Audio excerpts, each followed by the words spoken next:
everyone. It is 4:30 on Wednesday, October 6th, 2021. Welcome to the LTD Board of Directors special meeting. I'm Caitlin Vargas. I'm the board president.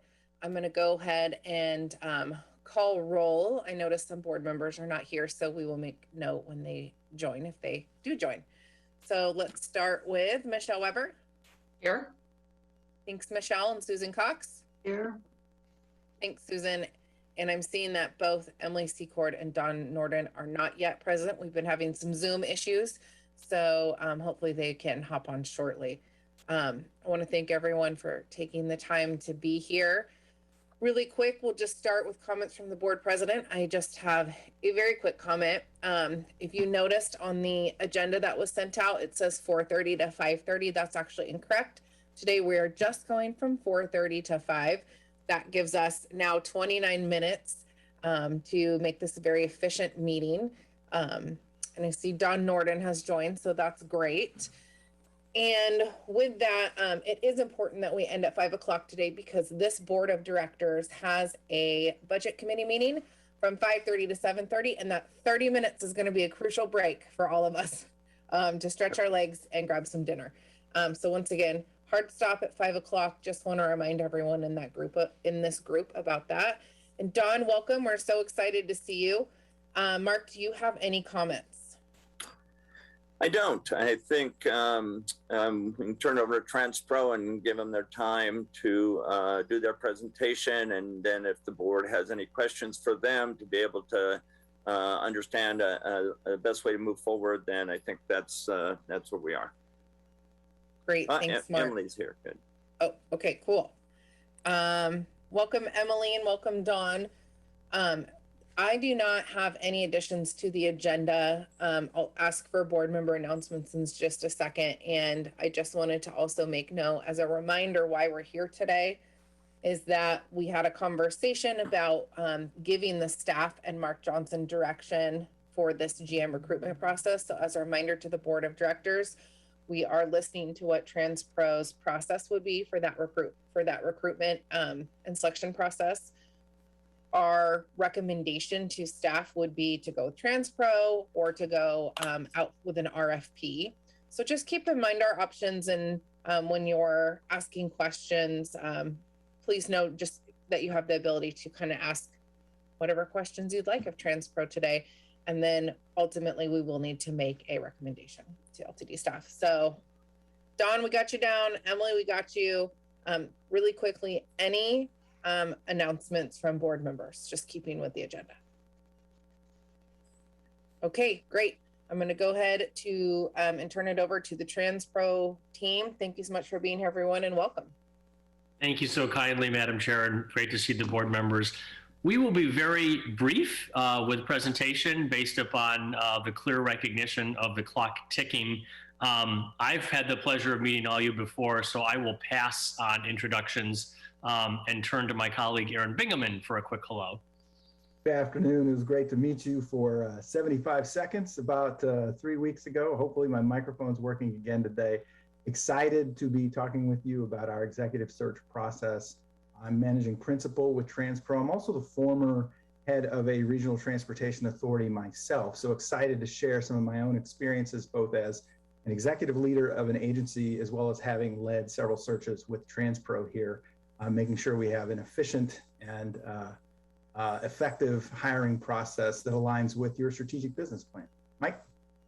Hey, good afternoon. Mike Setzer's my name. I will be the project director. I'm new to TransPro, although I've known Mark and Aaron for many years. Most of my career, I've been a general manager in a lot of places, large ones like Minneapolis and St. Louis, small ones like Corpus Christi, and others in between. Tucson, Arizona, for instance, which I think is a similar size. So I think what I bring here is a real deep feeling and understanding for what makes general managers successful and what works between general managers and boards. And I think Amanda is with us. Amanda, you want to give a quick hello? I am. I was preparing the deck. Hi, everyone. I've also met most of you previously, but I'm a project analyst at TransPro, and I've worked with the LTD executive team on the strategic business plan. So excited to continue supporting you all. Let's pull up the slides here. Super. So we've got a brief presentation for you. You'll hear several voices in it. Wanted to give you a sense as to some of the folks that you'll be working with should you make the decision to engage us, on the topic of selecting your next general manager. Largely wanted to spend time in regards to the process that we would follow. So Amanda, if you could advance to the next slide for me. You know us through the work that we have done with you to date in helping to build your strategic business plan. We believe, and we're actually pretty honored, that would put us in a very strong position, having come to know you all as a board, coming to know the organization and the community, and to really begin to get a sense of what are the characteristics that you would be looking for in a permanent chief executive in order to go about acknowledging and delivering upon your strategic plan. We've been in the business of doing this sort of work that we've worked with you for more than 10 years now. We began to move into the executive search work several years ago because, as Mike Setzer was suggesting, we began to recognize just how critical the C-suite was to the success of the strategic plan. And so while we began working on strategic plan development, performance management, customer satisfaction, CEO performance reviews, and the like, it's brought us into the space, which you'll see in a second, where we've worked with dozens of agencies and recruiting the right talent to be able to carry out that strategic plan. So the work that we've been engaged with you to date, as you well know, absolutely thrilled that we could get to a unanimous vote on your strategic business plan. Thrilled to be able to work with your interim CEO in putting together the performance evaluation process for his work with you during the interim period. We believe that both of those set up wonderfully for the opportunity for us to be able to support you in selecting your next general manager. So because of that knowledge, because of the fact that we worked with you on the strategic business plan, you'll see in a second, we actually didn't adjust the next slide. This actually is our process, but you'll be amazed at how the first step in the process is so well informed by the work that we've done with you to date. So for that, I'll throw to Mike Setzer to share the approach that we would take. Okay, thanks, Mark. So on your screen, you see a flow chart of the process we use. So there are two things I really want you to know about it.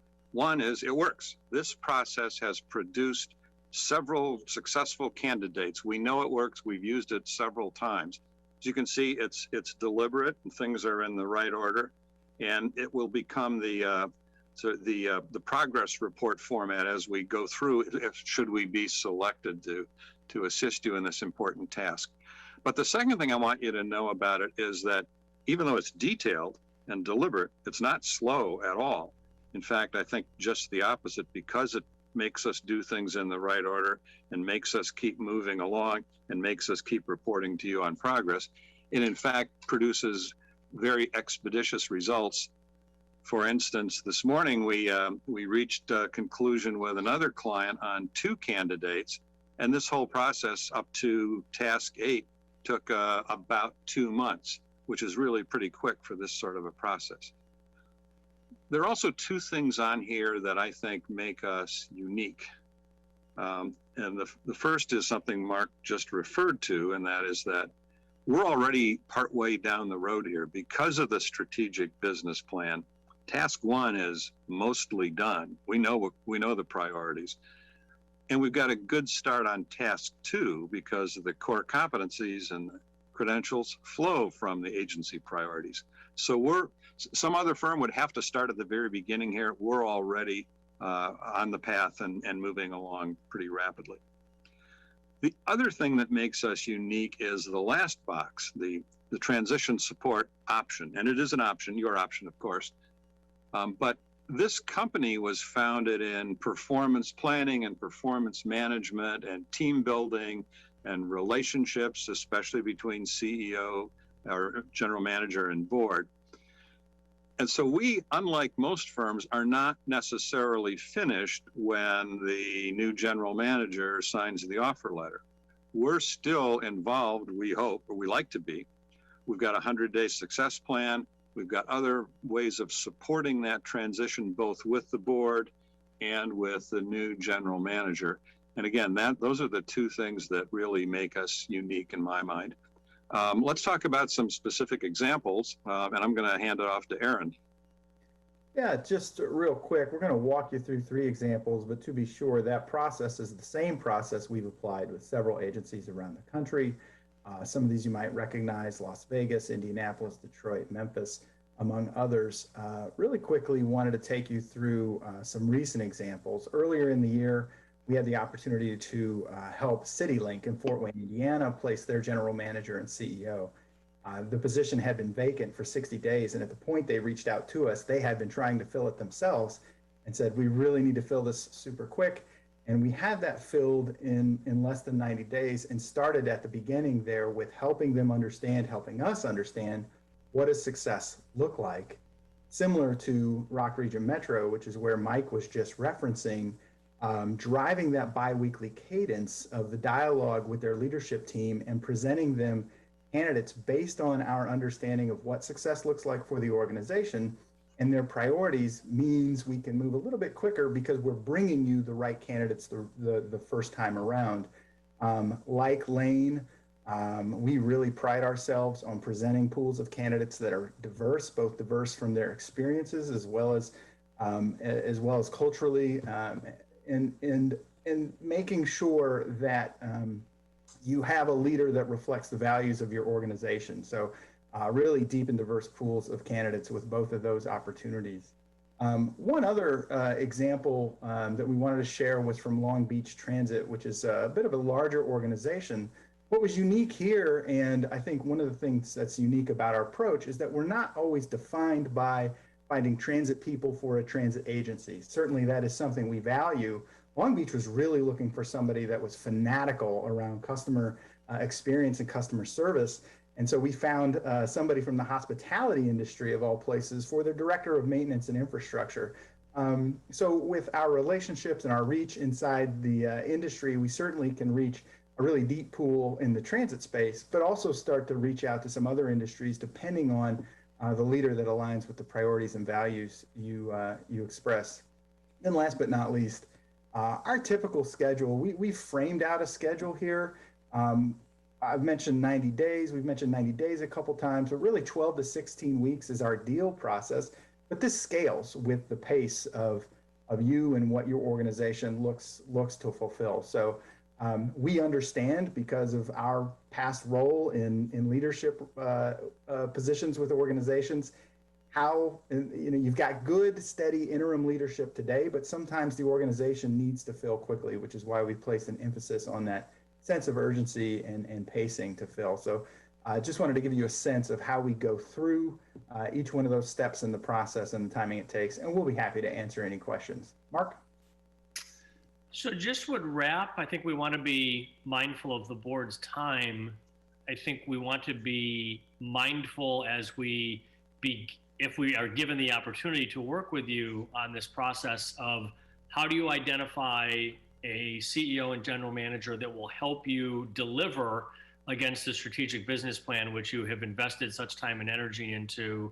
How do you select a CEO, general manager that will help you to deliver value to the community and to your customers? And how do you ultimately identify a CEO and a general manager which can work very closely with the board on behalf of the various stakeholders that you have the responsibility as board members, as volunteers, to represent those stakeholders? So those would be 3 things that would be very top of mind for us as we begin to go through this process, should we be given the opportunity. With that, I think we promised 12 minutes or less. I think we might have succeeded. So Madam Chair, be happy to respond to any questions the board might have. Mark, I'll let you and your team field the questions. Sound good? Absolutely. Board members, feel free to raise your hand, unmute, or use the raise hand function.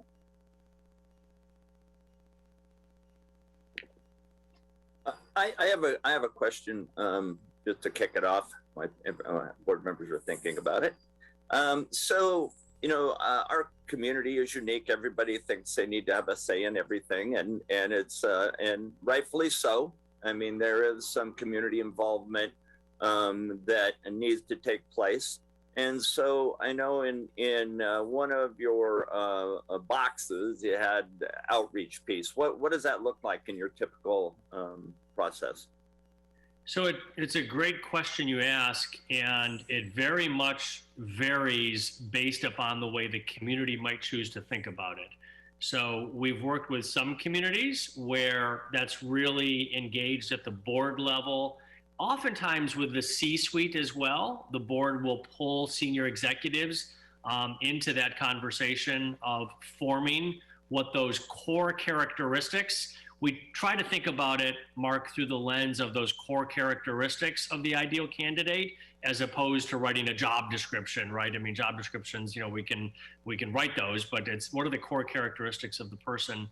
I think the second step can be both quantitative and qualitative, which is we've seen boards who have wanted to create focus groups of communities, focus groups of key stakeholder groups. We've seen actually surveys put out where people are able to provide their thoughts in regards to what the core characteristics are. I think the point of that second step is really establishing with the board, how deeply do you want to take this? Do we want to sort of be able to put this together? Do we want people to react to it? We want them to design it. Are we ready to just go? And happy to take that in whichever direction the board thinks makes the most sense.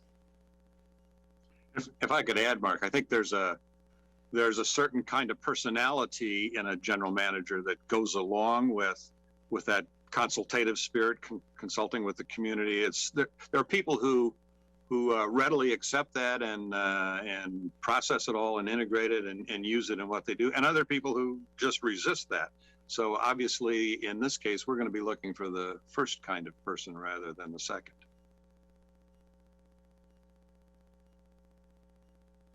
That respond to the tone of the question you were asking, Mark? Yeah, I did. Thank you. Thanks for asking that. Can you guys hear me? Looks like Emily has a question. That's working. Can't hear. No, we can't hear you. I have a question. Can I go ahead while we? Mark, I think that what you were saying about Eugene and process is so important. I think sometimes that for Eugene, process is the product. And while that's frustrating, I think we have to really be mindful of that. And I think that we err on the side of being really robust in outreach to the community.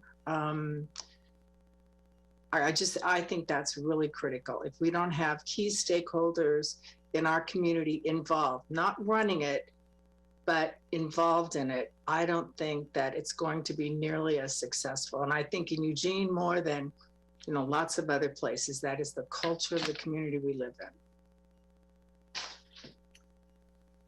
And just to add to the comment that was made, we have managed processes where, to the point that you're making, community groups have been involved at the outset in establishing the core characteristics, which is what I think you're suggesting, and also involved at the mid-step where we begin to identify typically 3 finalists that you might ultimately consider, and we can make that be a community-facing conversation so that the candidates are aware they will be going through a public process once we get down to 3 finalists, and they're aware of that at the gate before the board, to the point that you're making, the board ultimately makes the decision after the community's had the opportunity to weigh in.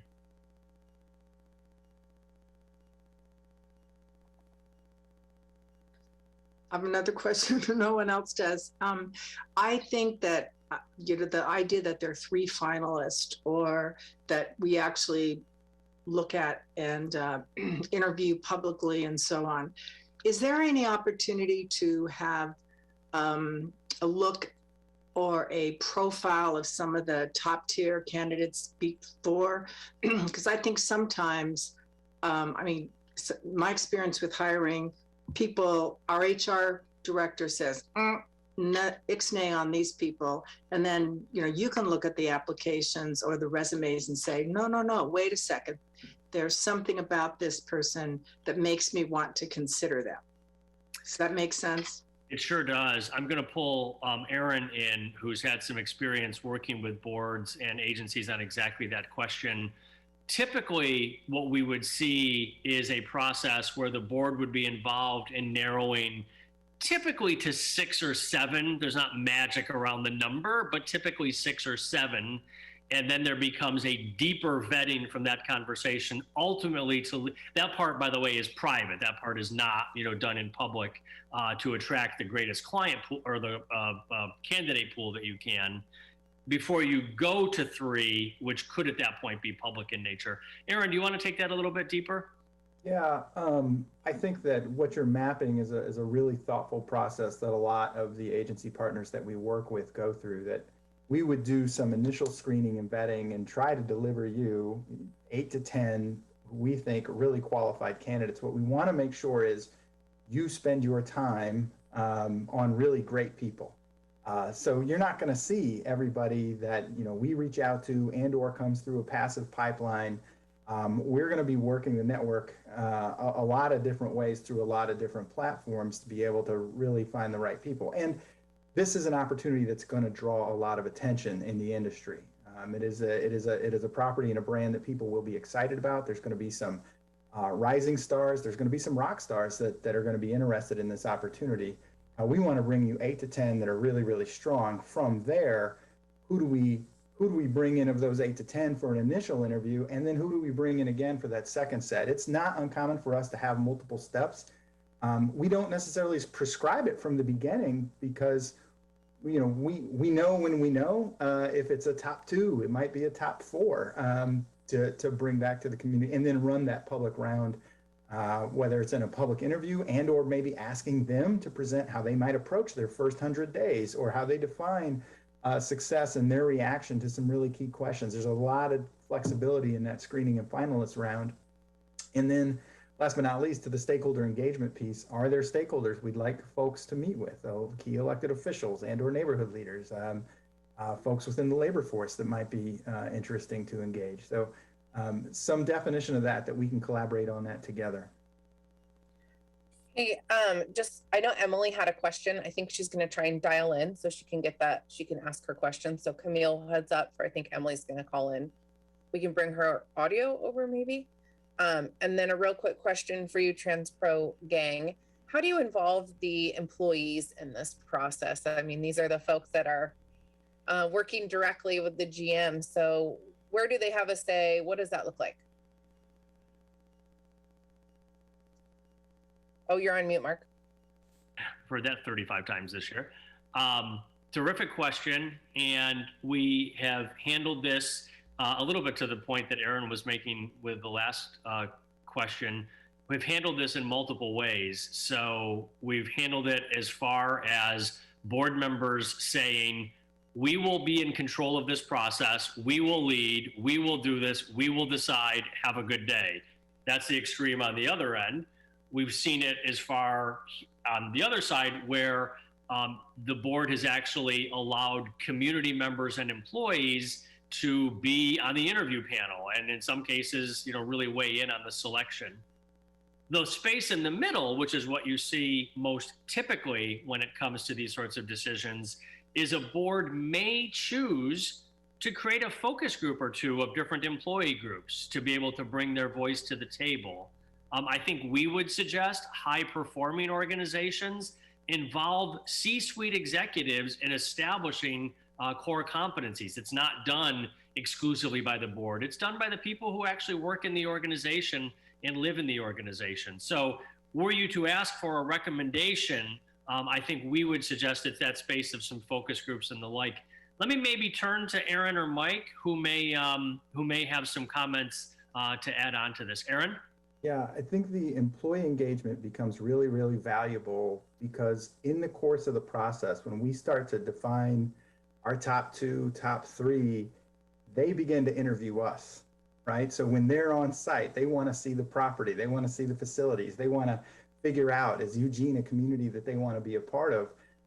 What's the culture of the workforce? So creating time for them to get to know our people and understand, the values and the energy inside the organization and what they want to be a part of with that becomes a really key part of, the recruitment process. When we start to know who we want to reel them in. So they're interviewing us at that same time. So that becomes a really key component to that. Yeah, So we've got 5 minutes left. Just want to give a warning to everyone. So Mike, maybe after you answer this, we'll see if Michelle and Dawn and Emily have anything to say. Okay, I'll be brief. Thank you. So more than once when I've been the subject of a search, I have specifically appreciated the opportunity to go and talk to the union in the union office, to go and visit with drivers in the driver's room, and to get that kind of interaction. As Mark said, I would always recommend that some method to do that kind of communication. And I'll stop right there.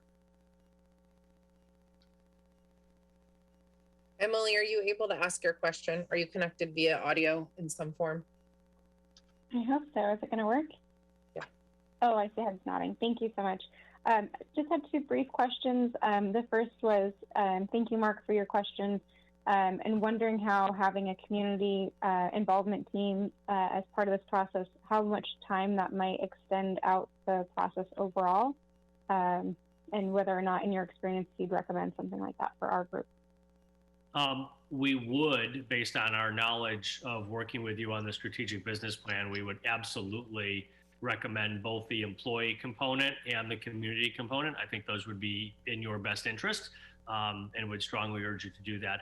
I don't know that it would add appreciable time. It may, I think, to the point we just did a search, as Mike was suggesting, in 60 days. So, we can certainly go quick if we need to. I think in your situation, you have a very capable interim CEO at this point. So we're sort of driving our own schedule. We're not forced against it. I think the biggest issue is we're going to be doing this over sort of Thanksgiving and holiday timeframe. Yeah. And so we'll likely lose, 3 weeks in the middle of that. Will be probably the bigger deterrent. But I think if you wanted to be finished in 4 months, we could be. But I don't think you have to feel pressured by that. You've got a very capable CEO today.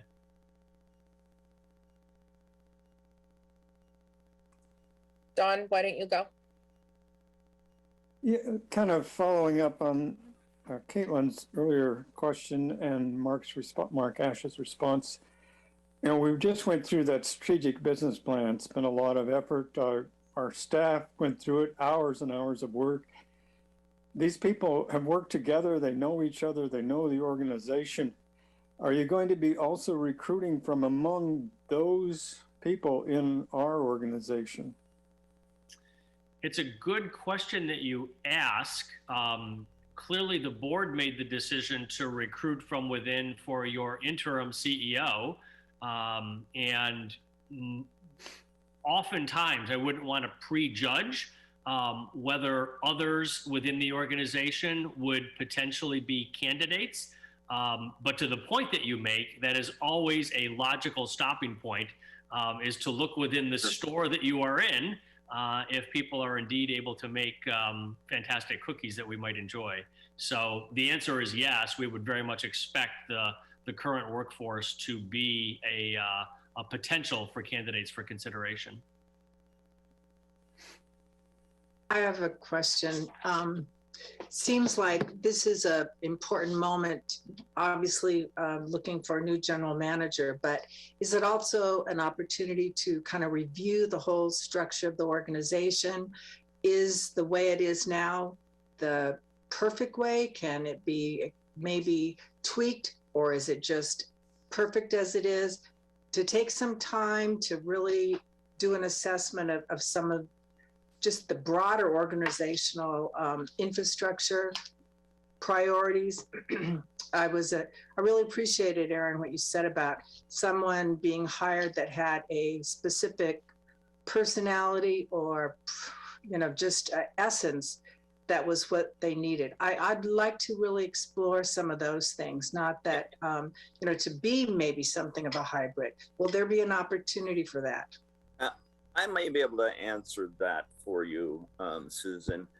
So I've worked for reported 5 different general managers at LTD and general managers elsewhere. And every general manager that has come in wants their own structure. You know, it may tweak it a little bit. They may wholesale tear it down and rebuild it. But every general manager comes from a different spot and believes the structure of organization needs to be theirs.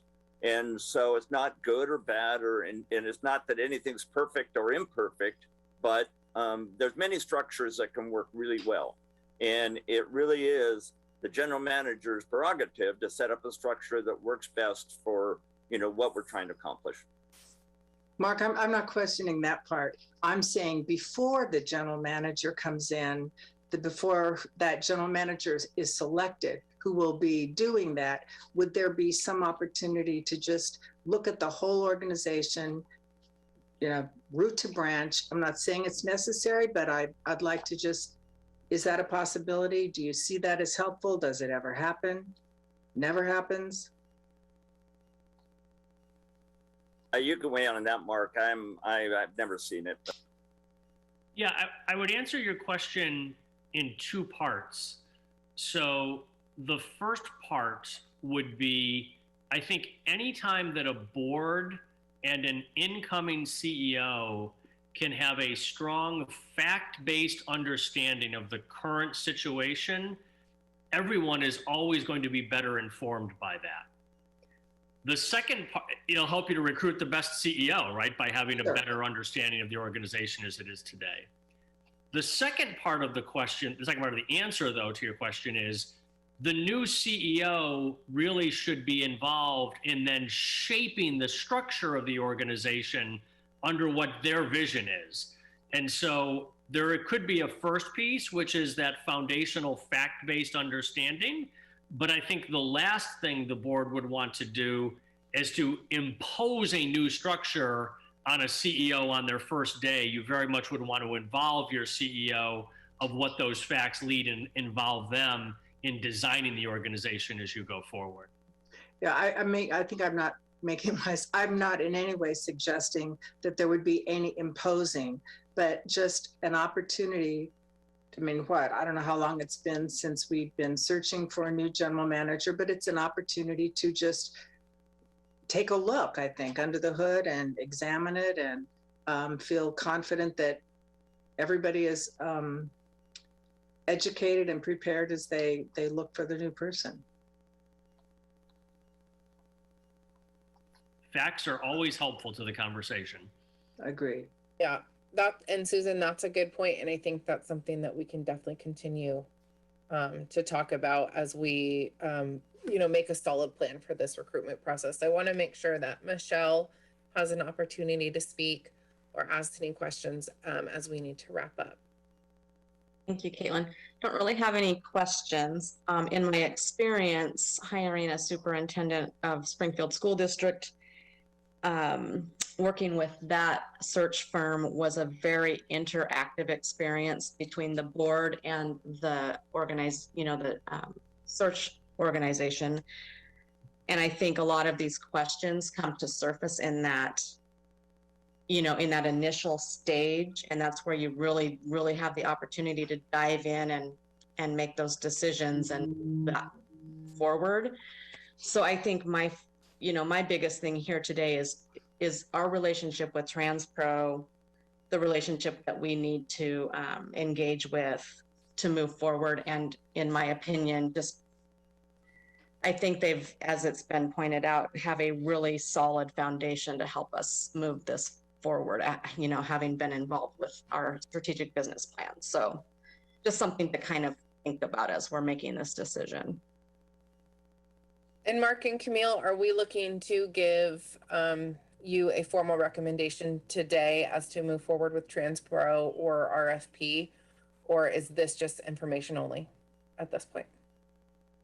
Some direction would be good because we need to move forward regardless. And the RFP process does take time. So, okay. And it can be, a thumbs up or not.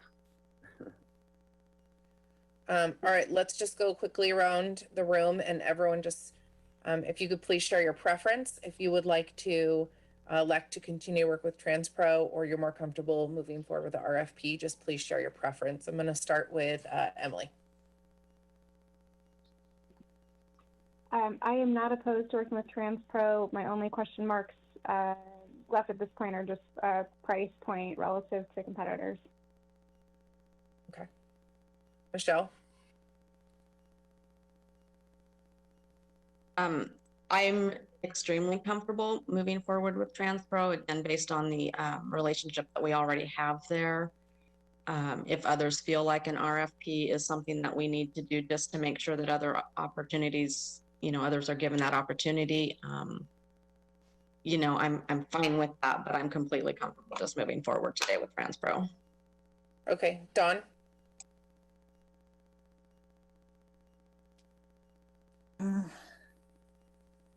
Well, we're consensus based here mostly, so I want to support what the consensus is. I'm still open to a RFP, but no strong feeling on it. Okay. Susan, what are your thoughts?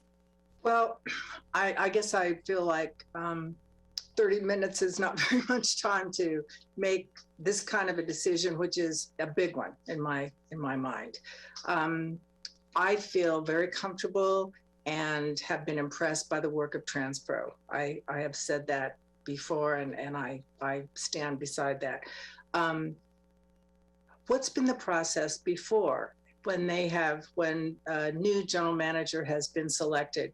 Has it been an RFP? Has it been? I mean, I'm thinking about history here, and what is the community going to say?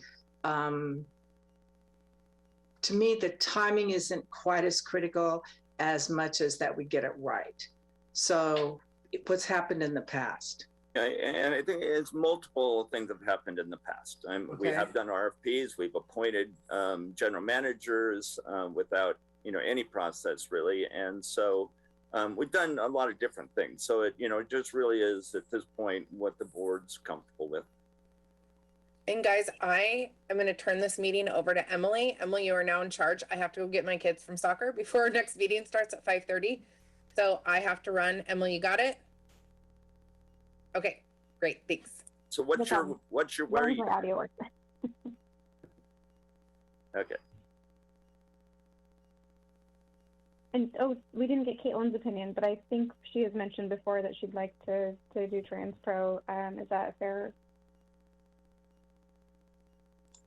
Mark, you're muted. Yeah, that's my impression from locking doors. So. All right. Well, this is an interesting position to be in because I think we're a little bit split on RFP versus TransPro and moving forward. But Susan, go ahead. It looked like you. Another point that I think is relevant. We have 2 new board members coming within a month, right? Do we need to take into account what they're thinking, or do we as a smaller group go forward? I know we can do it either way. I understand we have that, but what's going to be the best? I keep thinking about from the outside looking in, what are people going to look at and say, great, they did the right thing? Yeah, and I think the process is really more important than, who does the process, right? And so, the new board members, I mean, they have no real background or history. And so they'll be very involved in picking the new general manager, which is, and the process to do that, which I think is much more important than saying, well, should we go to our RFP or shouldn't we? I don't know if they have enough history, experience, et cetera, to be able to, help make that decision at this point. Okay, I think we should round robin one more time and see where we land because we are over time, guys. Michelle? I'm honestly just very comfortable moving forward with TransPro based on the reasons I've already stated. If there is any question from any board members, then I know there's always frequently lately been comment about bringing our new board members on to be involved in all of these decisions. And I fully appreciate that. I think that I know one of them's in attendance tonight, and he has worked with TransPro through another committee. And I think their thoughts are valuable too. So if Mark Johnson, if we're comfortable maybe moving this to November before we make that final decision. Like I said, I know Pete's seen this presentation because I can see he's in the attendee list. Maybe that's what we need to do. Yeah, again, it's up to the board, so. All right, Susan, what do you think? I'm so conflicted. I mean, on one hand, I really, Mark, Ash, have worked mostly with you and just have found it to be, really a pleasure. I have a lot of confidence in your work, but I just think that, I don't know, when was it that we went through this whole thing about RFPs and how important that is? I'm just wondering if maybe it wouldn't be important to at least consider that. I don't know, do we have to, I don't know, Michelle, what did you say? Wait till November? I guess well, it's kicking the can down the road, but. Yeah, I mean, I think that what we're hearing is that that's probably a pretty solid guarantee, but with our government, they always have other priorities that get in front of them, and that can change in a moment's notice. So we can't keep continuing to kick the can down the road, but November's not that far away. Is there a budget attached to this proposal? Or did I just not see it? The board has not gotten the budget. I've gotten a cost proposal. We will analyze costs and do our work to ensure that it's a fair price before we would contract with anyone.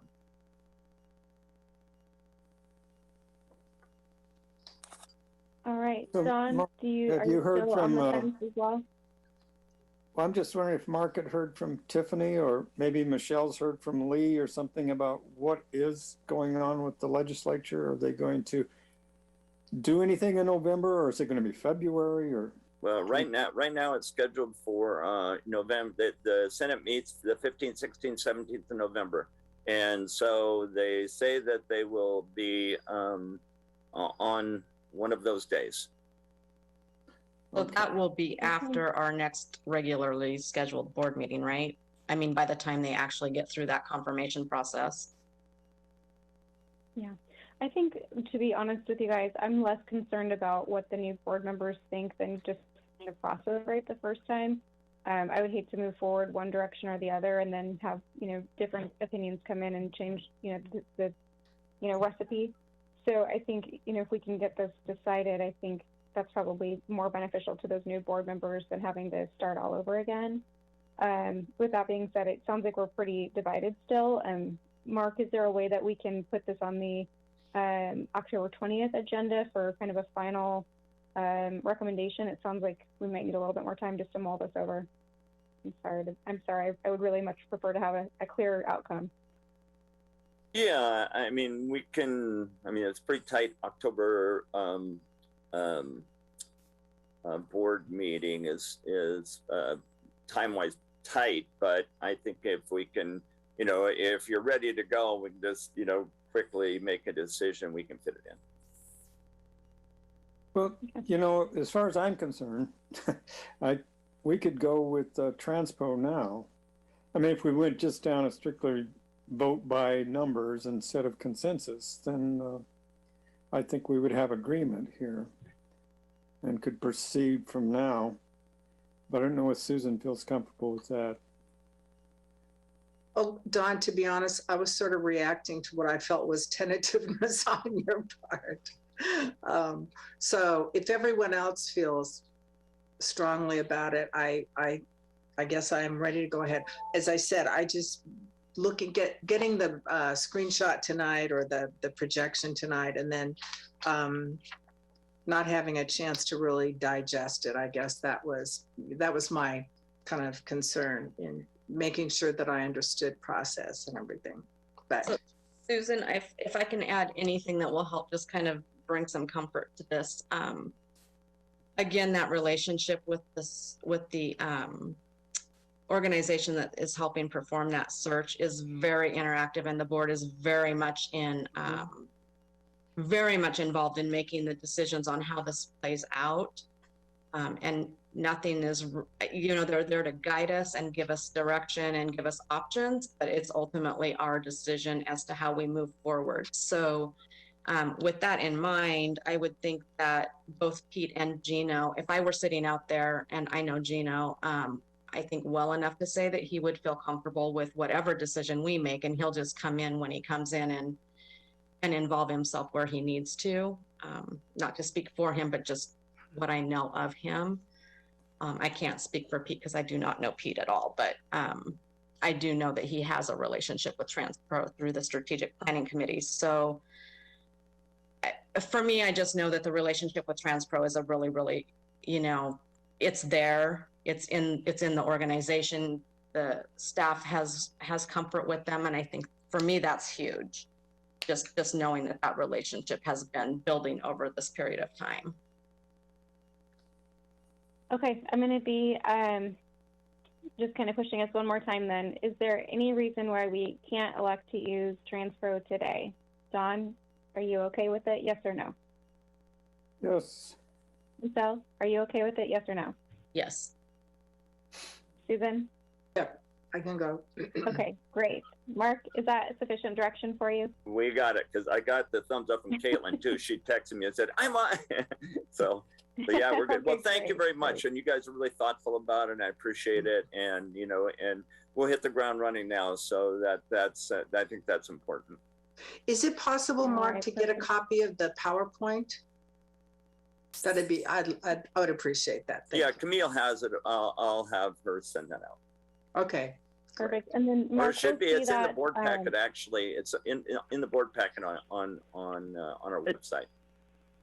It's online on the website, yes. But if it's easier, I'm more than happy to email it out as well. Perfect, you guys. Mark, you're going to let us know if as you're working through that process of reviewing contracts before you sign off on anything, and if we elect to go this route, we'll see it in the delegated authority report in the next board packet. Yep, I'll send it out prior to that. What the Great. costs will be That and sounds whatnot. Yep. Okay, well, for the just to be as courteous as possible, since we're so far over, I'm going to adjourn this meeting, and we'll see you guys in a little bit on the budget committee. All right, thanks Thank you so much, everybody. everyone, for your time. Thanks, TransPro team. Thanks, guys.